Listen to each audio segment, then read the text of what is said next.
Anxiety doesn't always scream. Sometimes it whispers. It sits behind your eyes while you pretend you're fine. It turns a normal text message into a threat, a quiet room into a courtroom, a free afternoon into a countdown.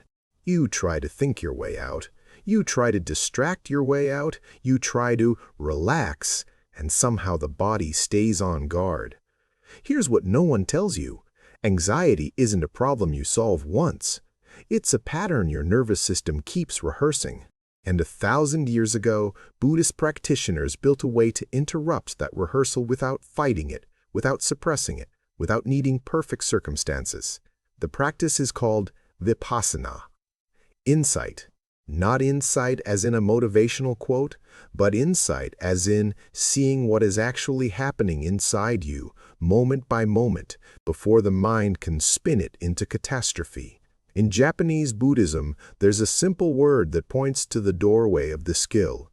Kan, to observe, to contemplate, not to judge, not to control, to see. And when you truly see, something loosens. Not because life becomes safer, but because your mind stops manufacturing danger from sensations. Let's make this personal. When you feel anxious, what are you really experiencing? Your mind will tell you a story. Something bad is going to happen. I'm not ready. They'll reject me. I'll fail. But under the story, there is almost always something more: raw tightness in the chest, heat in the face, restlessness in the hands, a sinking in the stomach, a buzzing behind the ribs. That raw layer is the engine. The story is the smoke. Modern neuroscience calls anxiety a state where your threat system stays activated, scanning, predicting, preparing, often even when no immediate danger exists. The amygdala is a key part of that threat response system, helping trigger body-wide alarm signals that can feel overwhelming and urgent. It's not weakness.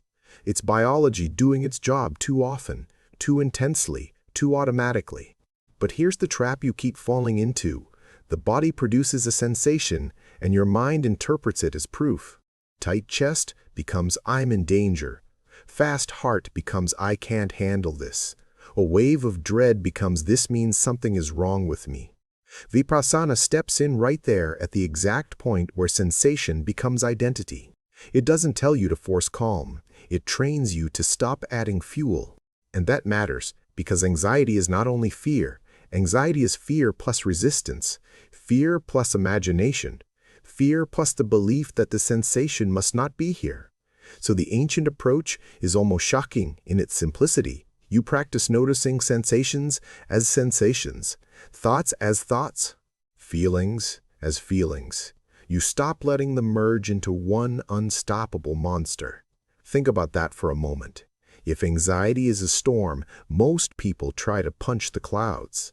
Vipassana teaches you to read the weather. Now, I need to be precise about something. This video title says, "Delete your anxiety." In truth, no honest teacher promises you'll never feel anxious again. Even monks feel fear, grief, agitation, doubt. The promise is different.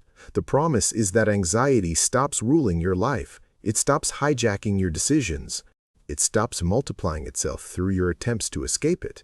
Modern evidence is pointing in the same direction. A major systematic review and meta-analysis in JAMA Internal Medicine found mindfulness meditation programs showed moderate evidence of improved anxiety, among other outcomes. Not magic, not instant, but measurable.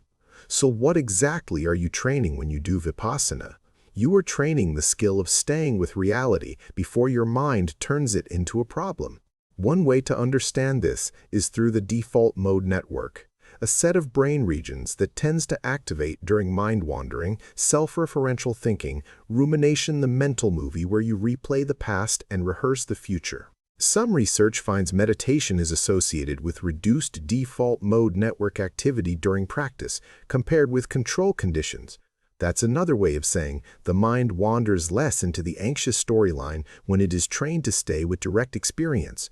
Notice what that implies. Anxiety often feels like it's happening to you, but much of it is constructed by the mind leaving the present moment and living inside prediction. Vipassana is a return, and it begins with something almost too humble to respect: the breath. In the Anapanasati Sutta, the Buddha lays out mindfulness of breathing as a practice of great fruit and great benefit, a structured training that supports deeper mindfulness. You don't need to memorize ancient lists. You need the spirit of it, using the breath as a bridge back to what is real right now. Here is where people misunderstand mindfulness. They think it's a spa technique, a soft activity you do only when you have time, but Vipassana is a discipline. It's training your nervous system to stop panicking at its own signals. Now I'm going to tell you a story, not because stories are cute, but because they reveal structure. Imagine someone sitting in a forest, young, wearing the robe of a novice. No phone, no music, no escape. Just the sound of leaves, insects, distant wind. If anxiety rises out there, there is nowhere to hide. And yet, that setting becomes the perfect laboratory. You can see this image in your mind, but it's also real. There's an actual photograph of a novice meditating in a forest that captures the mood. Quiet, ordinary, grounded. Why does that matter? Because anxiety thrives in the mind's ability to run. Vipassana removes running as a strategy, not by force, but by teaching you to stand still inside your experience. Here's the system, and I want you to hear it, like a calm instruction from Kenji, simple, direct, strategic. First, you stop trying to feel better. Yes, really. Because trying to feel better is often the hidden resistance that makes anxiety worse. You tense against tension, you fear, you chase relief, and chasing relief tells the brain, this moment is dangerous until proven otherwise. Vipassana flips that message. It teaches equanimity, upekkha, a balanced mind that can experience pleasant and unpleasant sensations without compulsively grasping or rejecting. This isn't passive, it is power. It is the ability to stay centered when the internal weather changes. Second, you build attention that doesn't get dragged. In many Vipassana traditions, you begin with breath awareness and then expand into body awareness. In the Goenka tradition, this is often taught as a systematic body scan, moving attention through the body and noticing sensations without reacting, cultivating the habit of observation instead of craving and aversion. If you want a visual reference for what people mean by body scan Vipassana, there are simple explanations on YouTube as well, like Episode 3, Vipassana, Part 1, as taught by S.N. Goenka, which outlines the basic idea in a short format. Third, you practice the moment anxiety begins. Most people wait until anxiety is huge. Then they try to fix it. That's like waiting until a fire reaches the ceiling before looking for water. Vipassana trains you to catch the spark. Here's how your next anxious moment can go, step by step, in plain human language. You feel the first sign.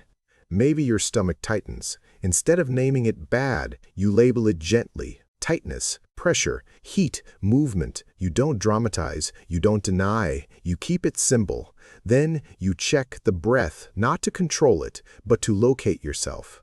In-breath, out-breath as it is. Natural respiration. You're not performing calm, you're practicing truth. Then you widen awareness to include the body. The anxious mind wants a narrow tunnel, one thought, one fear, one outcome. The body scan breaks the tunnel by filling attention with direct sensation. You're giving your mind honest work. This is the quiet secret. Anxiety is often fueled by attention, with nothing to hold except thoughts. Vipassana gives attention an anchor that isn't imagination. And as you do this, you will notice something that changes everything. Sensations change. They move. They pulse. They fade. They return, but they do not stay fixed unless you fix them with story. That is insight. Now let's talk about application, because if this stays abstract, you'll turn it into attainment and nothing will change. You will practice for 10 minutes a day for 14 days. 10 minutes is enough to begin rewiring your relationship with sensations. 14 days is enough to see whether you're actually practicing or just fantasizing. Here is the structure. Day 1 to 3, breath only. Sit. Feel the breath at the nostrils or the rise and fall of the abdomen. When the mind wanders, return without self-attack. Every return is a repetition. Every repetition is conditioning. Day 4 to 14.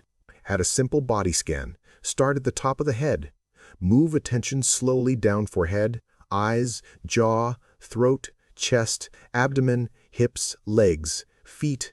Notice sensations. If you feel nothing in an area, notice neutral or numb. The point is not to find fireworks. The point is to learn non-reactivity. And throughout, one rule, no correcting the moment. If anxiety appears, you do not treat it as failure. You treat it as training material. Now, the mistakes, because these will sabotage you if you don't see them. Mistake 1, using Vipassana as avoidance. Some people meditate to escape life. That becomes another form of control. Real practice doesn't make you disappear. It makes you more present, more honest, more capable of meeting discomfort without panic. Mistake 2, trying to achieve a special state. If you sit down chasing peace, you will feel restless the moment peace doesn't arrive. That restlessness becomes the new anxiety. The practice is not peace. The practice is observation. Mistake 3, judging yourself for wandering. The mind wanders. That's what minds do. The training is not never wander. The training is returning without violence. Mistake 4, expecting instant deletion. Mindfulness has evidence, but it's not a switch. It's a skill. The JAMA review shows moderate improvements, not overnight miracles. Respect the process. One more thing, important and responsible. If your anxiety is severe, persistent, or tied to trauma, meditation can sometimes bring up difficult material. That doesn't mean it's wrong. It means you may need guidance from a qualified teacher or a mental health professional alongside your practice. Strength includes support. Now here's your challenge, and it's specific. Tonight, set a timer for 10 minutes. Sit somewhere simple. No incense, no performance, just a chair or cushion. For the first 2 minutes, follow the breath as it is. For the next 8 minutes, scan the body slowly from head to feet, noticing sensations without trying to change them. When your mind tells a story, this is pointless, this won't work, I'm doing it wrong. Label it softly, thinking. Then return. After the timer ends, write one sentence. The strongest sensation I noticed was, and it changed like this. That single sentence trains the real skill, seeing change, not believing permanence. And then I want you to answer this in the comments.